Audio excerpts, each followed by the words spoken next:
Welcome to Limitless VR and SimRigs. Please like, subscribe, share these videos with all your friends. But if you're a long-time subscriber, welcome back. This one is going to be a banger.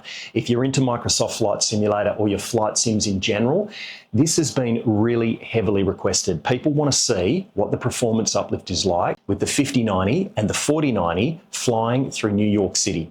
I did a video a couple of weeks ago with the Quest 3, and we were also demoing the Say Intentions AI ATC. And if you haven't seen what artificial intelligence AI is like, you are missing out. Click on this video link here to see that Quest 3 video where I'm actually radioing real ATC and we're requesting our runway for departure. We even asked them for special permission to do some low-level flying through New York City because we're testing the RTX5090. So if you want to find out about all of that, click on that video link and check it out. It's really cool. But they've also got a couple of subscription models. You can pay a one-time license fee and then get basically the basic version of the Say Intentions AI software. You're going to hear lots of radio chatter. It's really going to add to that immersion in sim. But if you want the full bells and whistles, the premium edition, that is going to let you communicate with ATC, have full radio chatter, plus there's options to enable some features to hold your hand. If you're a beginner pilot like I am, you can turn those settings on. ATC is going to communicate with you with a bit more information, a bit more detailed information, and really nurse you through that process. Plus, it'll actually record a transcript of what's been said. For someone like me, I find that really helpful because flying can be overwhelming sometimes when you're coming into towered airspace, and to be able to review your notes, repeat what they said back to you really does make a difference. Say Intentions AI, it is amazing, and I never fly in Microsoft Flight Simulator without it. Plus, it'll also work with the X-Plane series. So, New York City, we're in the Savage Slim, and it's the gravel edition. This thing's got NOS, it is absolutely crazy. We do some aerobatic flying over New York, and we're going to be running it through DLSS quality, DLSS performance, and the long-awaited TAA. Now, the uplift is profound. Let's go through some of the numbers. Now, this really blew me away. So, DLSS performance, 25.3% uplift, is 9.9 frames per second. Now, that's not massive. DLSS quality, 25.7, 8.1 frames per second. Again, not massive, but this absolutely blew me away. So, TAA, when we convert that to a percentage uplift, 107% uplift with the 5090 over the 4090. That is insane. We were only getting about 7 frames in TAA with the 4090 over New York with the graphics settings that you'll see when we get into the video. But with the 5090, that was an 18 frames per second increase. That is absolutely massive, and it's almost playable. I wouldn't recommend playing it with the 5090 TAA New York City with the settings I had. It's still a bit jittery, but if you just nerfed a few of those settings, you could get it very well playable. Now, remember, Microsoft Flight Simulator 2024 doesn't need the same amount of frames that 2020 needed. So when people often compare those two games, they're like, oh my gosh, it's only getting 30 or 40 frames. But that is totally playable. Now, some people will argue that, so that's not what this video is about. But I was blown away at the raw performance of TAA uplift with the 5090.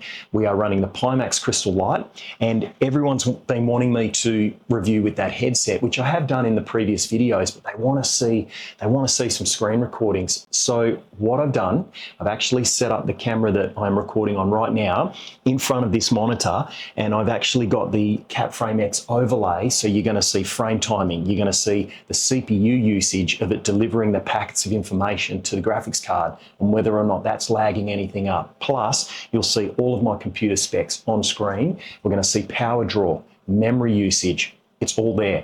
So we're running DLSS quality, DLSS performance, and TAA.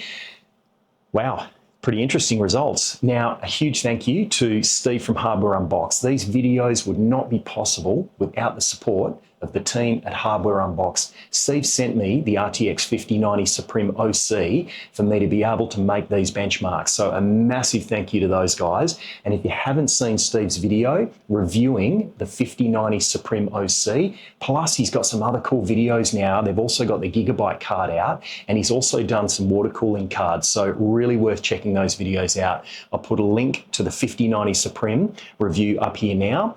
well worth watching. Nvidia have released the latest graphics driver, plus Microsoft Flight Simulator have also released their beta. So what you're going to see is the latest Nvidia driver, which has stopped any of the crash to desktops and any of that other stuff I was having. So my position on the latest Nvidia driver is it has brought stability.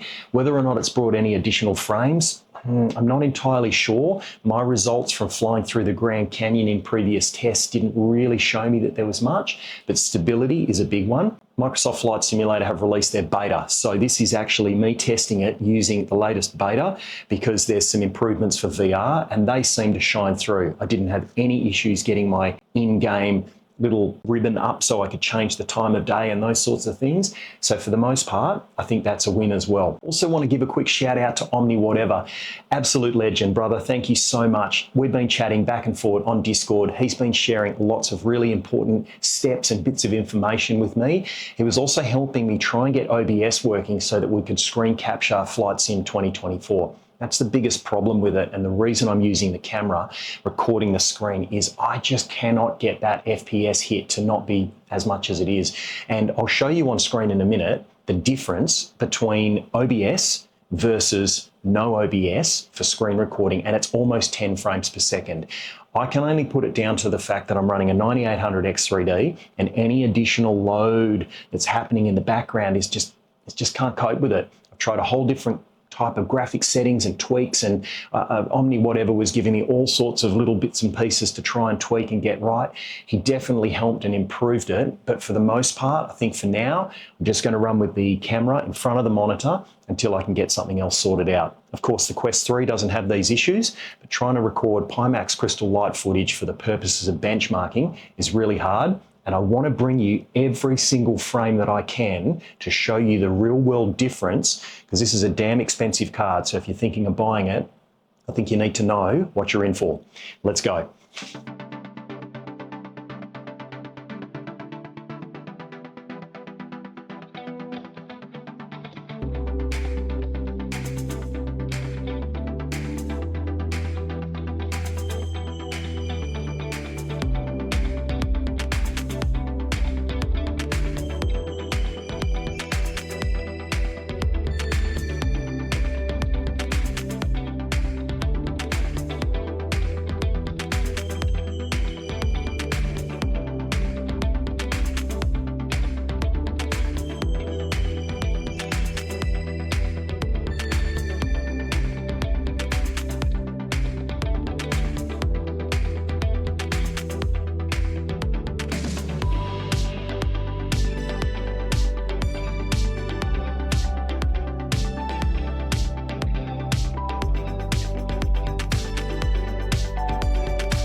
Some pretty interesting results. Love it, hate it, or somewhere in the middle. I was actually pretty impressed. The 5090 is making Flight Sim 2024 fully playable with the Pimax Crystal Light, and it looks absolutely stellar. The resolution in that headset is amazing. I hope you liked it, and I'll see you in the next video.